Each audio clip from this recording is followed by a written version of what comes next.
So Abel, you've got something on your face right here, man. I do. Yeah, it's a little weird. It's tingling right now. What's going on in my brain?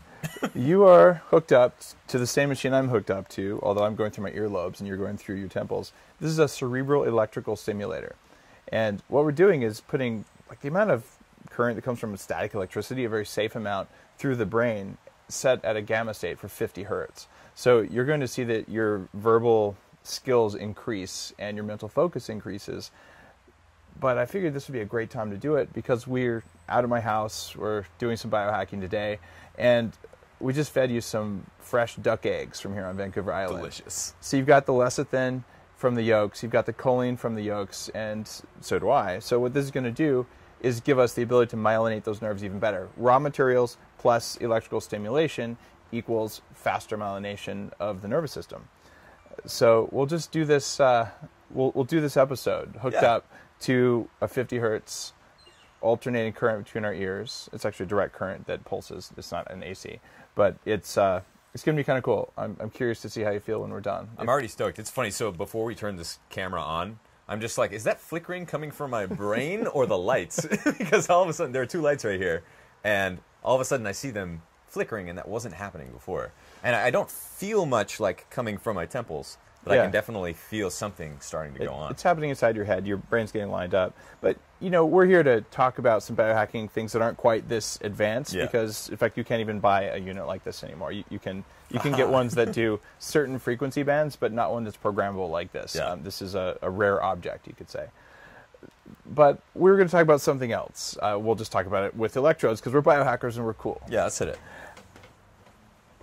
Is eating healthy an eating disorder itself? It easily becomes one, which is really interesting. And a lot of people don't like to talk about this because it makes this whole dietary approach to high performance a bit less likely to go mainstream, I think, if we're talking about, well, if you eat healthy, you get an eating disorder. Yeah. I've definitely had people talk about orthorexia on the blog. And orthorexia is a term from psychology where we look at people who are anorexic or bulimic, and orthorexia, it's an emotional eating disorder. The problem is that if eating healthy makes you feel really good, then if you do that and it makes you feel good, do you have orthorexia or are you just sane? Right.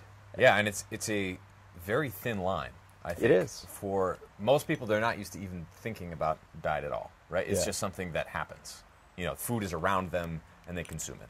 A lot of times it's a greasy burrito in the front of a car or something like that. Mm-hmm. But when you start thinking about food in a different way, it's pretty easy to kind of like start here and be like, okay, food's important, and then go a little bit beyond that and get down into like the biochemical differences between xylitol and stevia and maple syrup right before you're about to eat them, so you freak out and you don't eat anything because you think it's going to make you fat. That's what you don't want. Well, the freaking out and not eating anything part is important. Where you draw the line between eating healthy and having an eating disorder is that if you're doing it because you're freaking out or because there's an emotional connection there for you, you've got a problem and you actually should do something about it, which means see a psychologist, do a program. Like, there are ways to deal with that. So fear of eating something doesn't make sense unless you get hives from it. You ever have hives? Oh, yeah. Me too. It's brutal. So fear of hives, I think that's a healthy eating disorder. Fair. Yeah.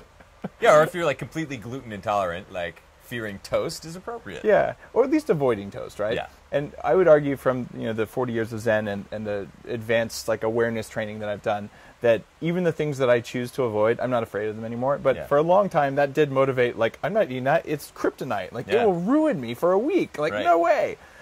But aside from choosing to avoid the things that make you weak, fearing them, like, I better not eat that because it might have something in it. Oh my God. Yeah. You're starting to get into the unhealthy territory rather than like the accepting territory. And I think it's really important to recognize that the human body is a biochemical marvel. Like, it can put up with a lot of nonsense. I mean, you know this. You were overweight and very sick for a long time, and now you're a healthy dude. Mm-hmm. And that's after, like decades of abuse kind of from following the wrong advice. And so I think when you see the extent to which someone can reverse their health and their performance, it's really shocking no pun intended, how Here, let me help with that. how much we can really restore ourselves once we start nourishing our bodies and nourishing our minds.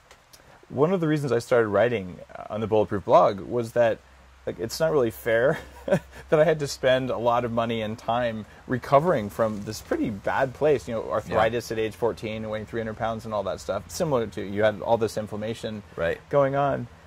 Imagine if I just had good advice. I wouldn't have had to dig myself out of the trench. I would have just started out here. So I'm really hoping that people who hear this are like, okay, maybe I don't make every decision perfect. It doesn't matter. Yeah. But if I'm aware that I can avoid giant troughs of productivity and just health problems, it's probably worth it. Yeah, absolutely worth it. And it's like, if you're doing the right thing when you can, which hopefully is most of the time, it's not like that one meal where you're eating out and you don't really know if it's farm-raised or wild salmon or organic or not organic carrots that you're eating.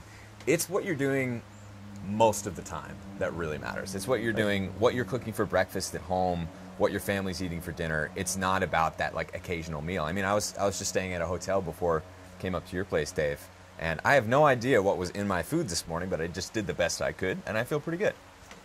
Wait a minute. You don't know the name of the chicken who laid your eggs this morning? The ones before the duck eggs, I'd tell you the duck's name. I'm not that well versed in Victoria quite yet. I spent, I think last year, 150 days on the road. Yeah. And you're not going to control your food perfectly. I'll tell you, I eat less on the road. Yeah. I don't think that there's orthorexia involved. In fact, I know that there isn't because I go to a hotel, I'm like, what are the foods that are going to make me feel the best? Yeah.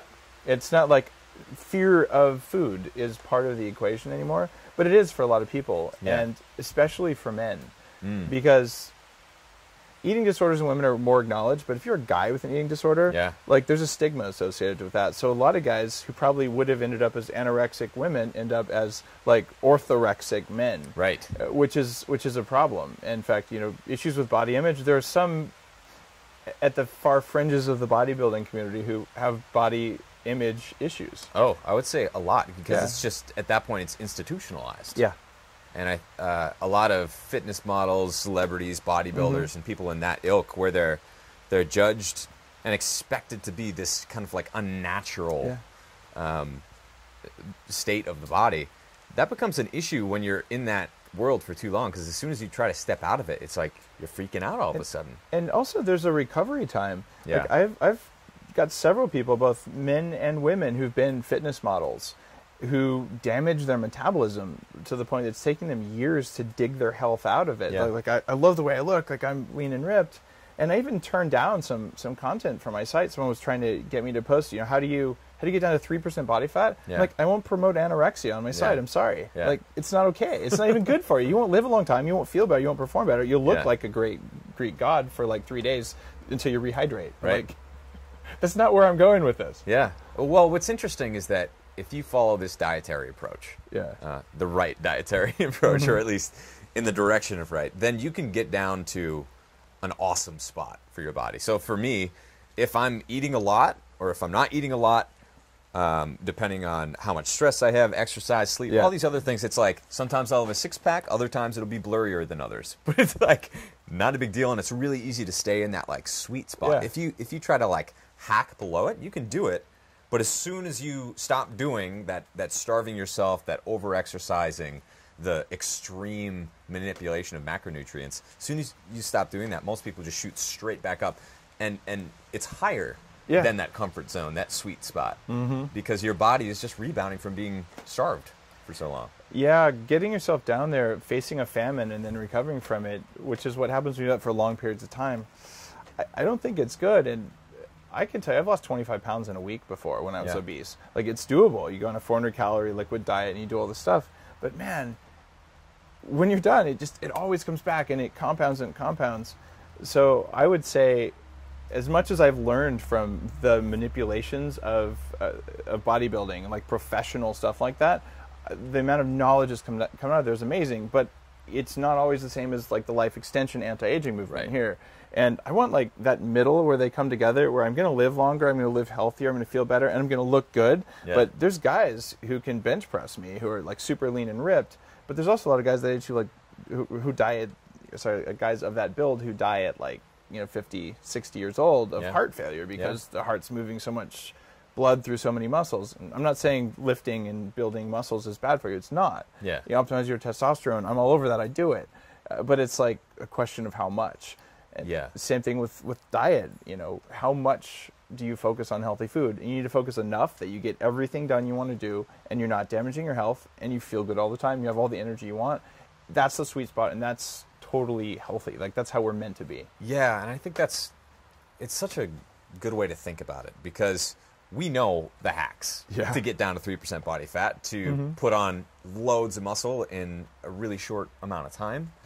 You know how to do that, but like at some point, after you kind of like check that box, maybe you've tried it yourself, maybe it was some short-term goal you had. It's just like that box is checked. So after that point, you have to be like, okay, this is what I know, but this is how I actually want to live my life. And those are very different things. Yeah, very.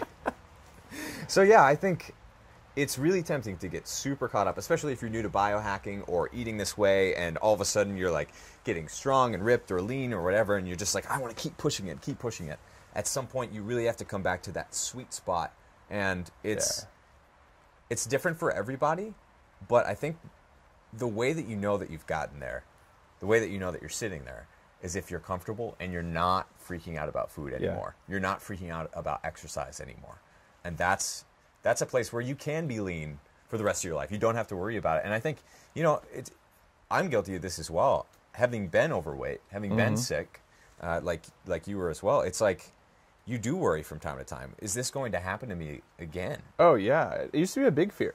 One I've done actually a lot of neurofeedback on to remove it's actually an innate, like, survival response. Like, if I go back to feeling that way, where I feel like crap all the time and I can barely focus, like, I don't want to live that way, and I'll do what I can. And I've finally moved to the point where it's not a big part of my consciousness, where like I'm going to eat the foods that make me feel good, and if people don't like it, it's totally their issue. Yeah. Like I will put butter on my food at a restaurant, and yes, I'll go to a 5-star restaurant and I'll slap the Kerrygold down on the table. I've done it lots of times. The chef comes out, what are you doing? I'm like, number one, there's not enough calories in this food. Yeah. It's lovely, beautiful, it tastes amazing, and I'm appreciative of the artistry behind it. I would need 4 of these. Yeah. And secondly, 70% fat. Like I know you wanted to put more cream sauce on and you didn't. Yeah. Because people don't want that, but I do. Yeah. So I'm supplementing with butter. Yeah. And you know what they do? Like, they'll high five you because like, yes, butter. I can use butter in my cooking, right? But if you're afraid to do that, it's one thing, and I will do that. Yeah. But I'm not gonna do the things that make me weak and make me sick. But it's not fear. It's just like, why would I choose to live a different way unless it serves me? Totally. And it's so funny. I went out to dinner with Paul Jaminet. He was in Austin he's awesome. last week. And so at the beginning of the meal, they bring over this big, tub of freshly baked bread. Right. And, Paul is one of the utmost experts in this field. I mean, you are as well. And as far as high-fat diets go and the perfect diet, like, we all kind of agree that this is the way to do it. So, like, they bring the bread. We're like, we don't need that, but hold on a second. Leave the butter. Like, leave the butter. And so after the meal, we're both, like, eating, like, because we were still not quite full. We're both just, like, eating the butter out of this little tub. I love and it. Everyone thinks that we're complete freaks and we're going to keel over and die. But ironically, we were all completely overweight when we were eating the bread and avoiding the butter before. And that's what most people do. It's totally true. And that's the difference between being someone with an eating disorder who has to always eat healthy because they're freaking out about it, and someone who's like, I'm going to celebrate eating the food that makes me feel really good. Yeah. Is it fear or is it celebration? If you're on the celebration side of things, welcome to being a biohacker. You're going to live longer, you're going to feel better, and you'll actually have more energy all the time. And that's, for me, at the end of the day, even if I had less of a six-pack one day or another, as long as my brain is on all day long, every day, like, that's a gift. That's where I'm going. Yeah, totally. So we're probably out of time, but if there's one lifestyle tip of the day, I think I'd probably say eat butter, not bread. That is fair. You might consider either with smoked salmon or bacon, instead of cream cheese, you can just wrap it around butter, sprinkle a little bit of sea salt on there, and eat that. So then your fingers don't get as sticky from the butter. I like that. I like that. Thanks for watching, guys. We'll see you next time. You really can work from anywhere today, especially if you have something like an internet business or if you're a writer or a student, and you should just take advantage of that more than most of us are. You know, traveling around suburbia in the U.S., it's really easy to think that the entire world is just covered with Jack in the Box and McDonald's and you know, Bed Bath & Beyond that just cycles itself every 5 minutes as you're driving down the highway. The first time that I really heard about paleo was Loren Cordain's book, his original book, which was vastly different than what we're talking about now when we talk about paleo, primal, high-fat stuff, because it was low-fat, had canola oil, no salt, no caffeine, no fun. Yeah. It wasn't really my style. But now it's like paleo has subsumed all these other movements like farm to table, low carb, Atkins.